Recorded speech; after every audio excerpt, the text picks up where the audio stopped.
Yo, welcome back. Daily vlog.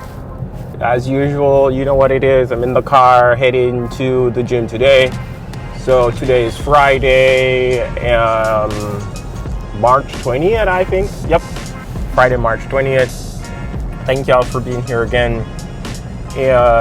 For those of you who are new here, one of the things that what we're trying to do is, you missed the day one. I got laid off a couple weeks ago, third day back from paternity leave. And so we're thinking about what's next. We're building something for the future.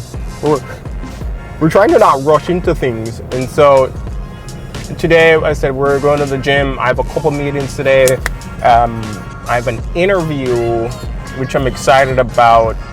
And that is really around leveling up my skills. So we will talk about how to level up your skills in the season of the in-between season.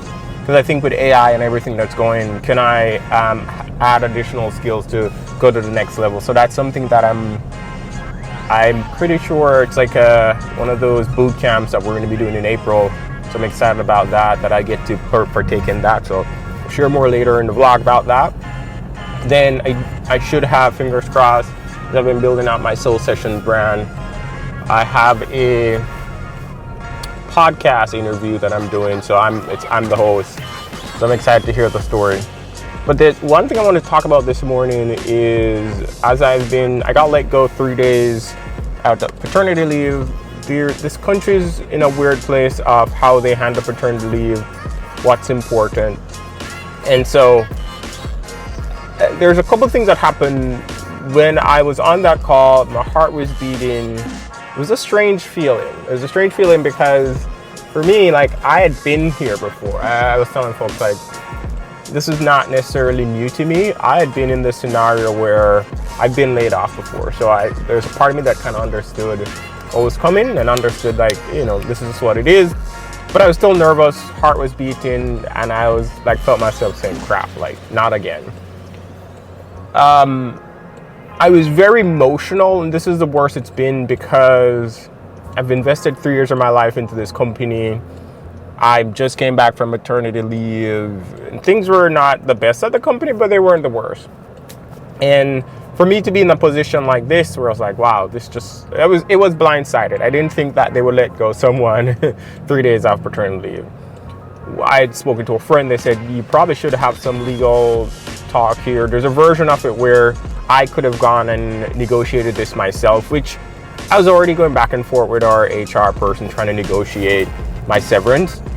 And for those of you who don't know, severance is essentially when you get let go, they will give you, let's say, a month's pay or 2 months or 3 months, depending on, it's all these different factors. If you guys recently saw Block, they own Cash App, they gave people 20 weeks of severance, which was very generous by any stretch of the imagination.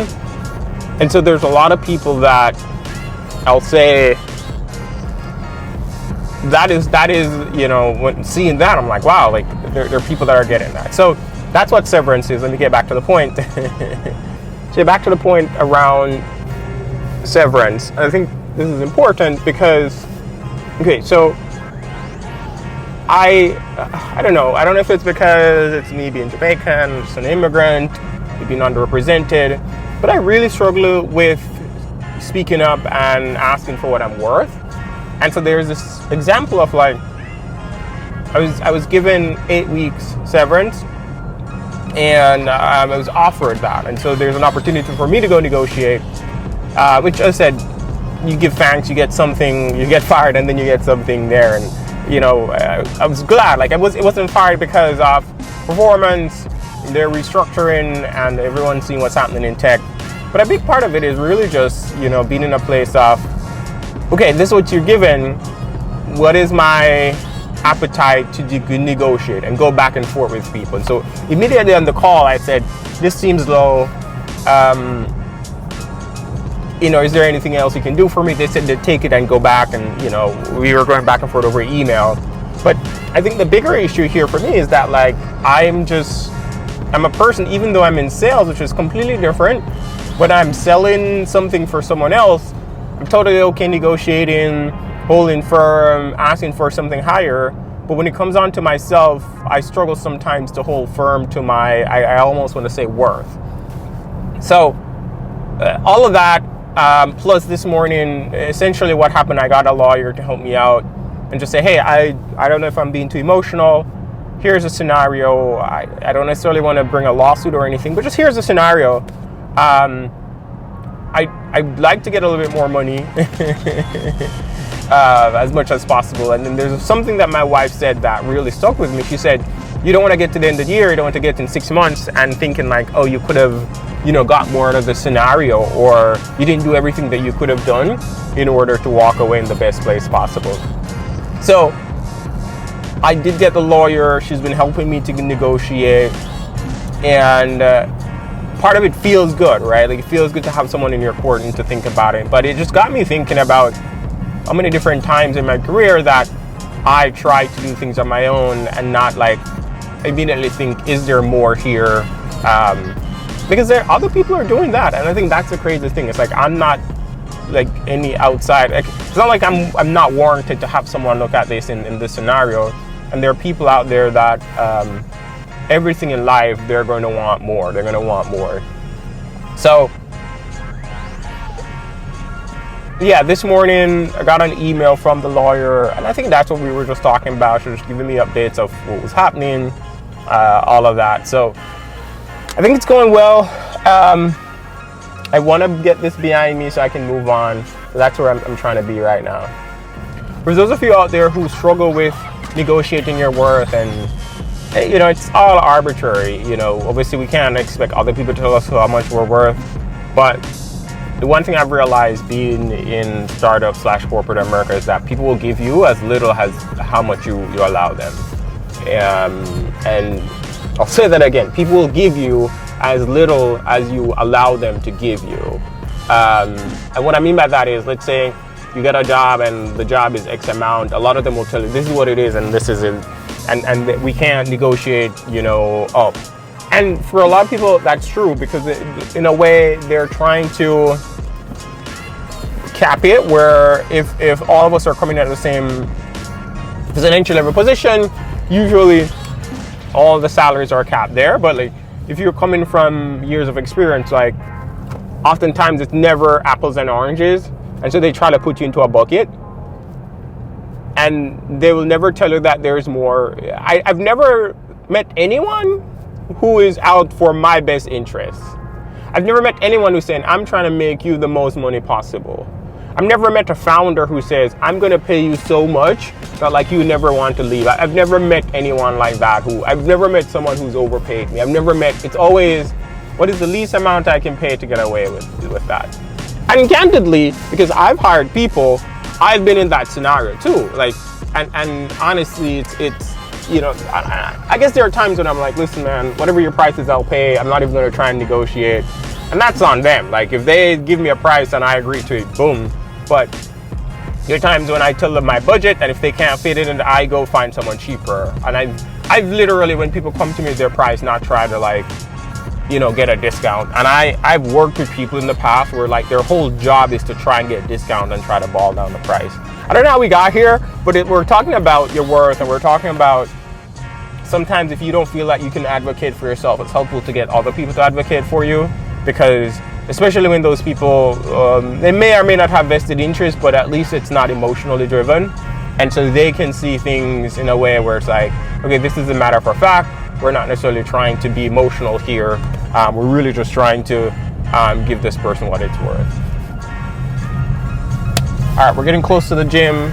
As usual, it's 10:05. There's a lot of people. I expect the gym to be packed. Still don't know why the gym is packed in this place so early in the morning. But who knows? I'm gonna try something different today. Usually I just carry you guys in the gym and show you the workouts. I'm gonna try and narrate this session. So we'll see how it goes. It should be an interesting one. And as I said, yeah, we'll see where we go from here. Let's roll out. Yo. All right, fam. So We just did 15 minutes on the treadmill, which is not bad. So essentially what we're trying to do right now is trying to get this down, and we're gonna do, obviously we want to warm up. We're gonna warm up, and the goal for today is really, as I'd say, I'm not trying to break Olympic records here. So we're really just trying to 15 minutes on the treadmill. Usually I come in and I'm just do some movement to the bar, get the core activated. Really, it's just, you can do 10 to 20 of these swing sideways. So really just locking in the core. You'd be shocked of like how this is in itself just a exercise on its own. Don't watch me, I wasn't really counting. You can do side to side.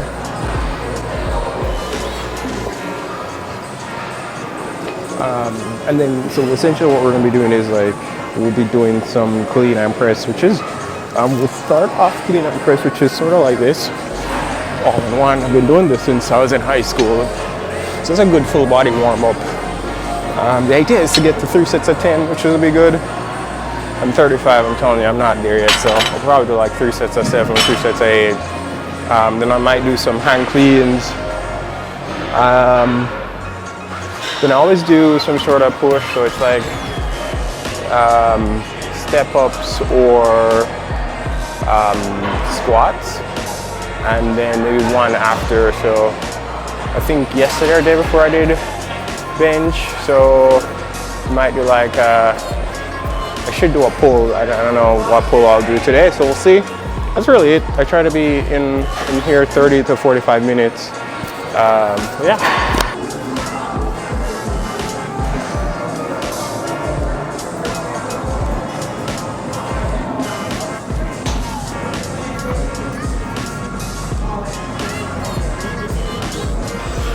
One of the things that we talk about, or that I always try to do in between sets and reps, is control my breathing.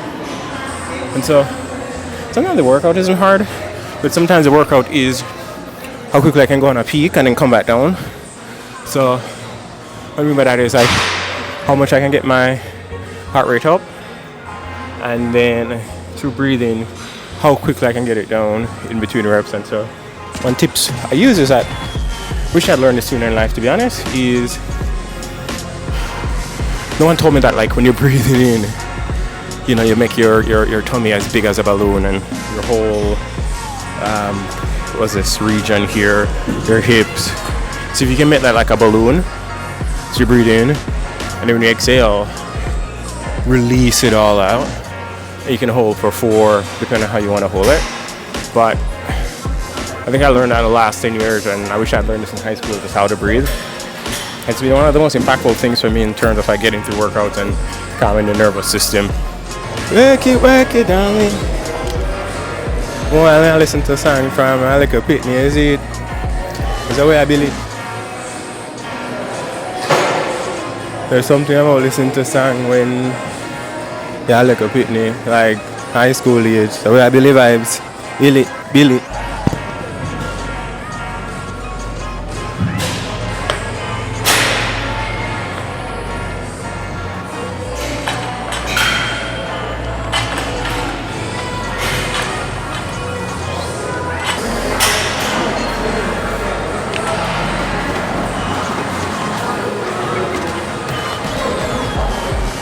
It's like that wasn't a good set. Pulling too much in my hand. But as I said, we're not trying to break any records, we're just trying to move the body, get the body back stiff. So we'll see how it goes on the next round.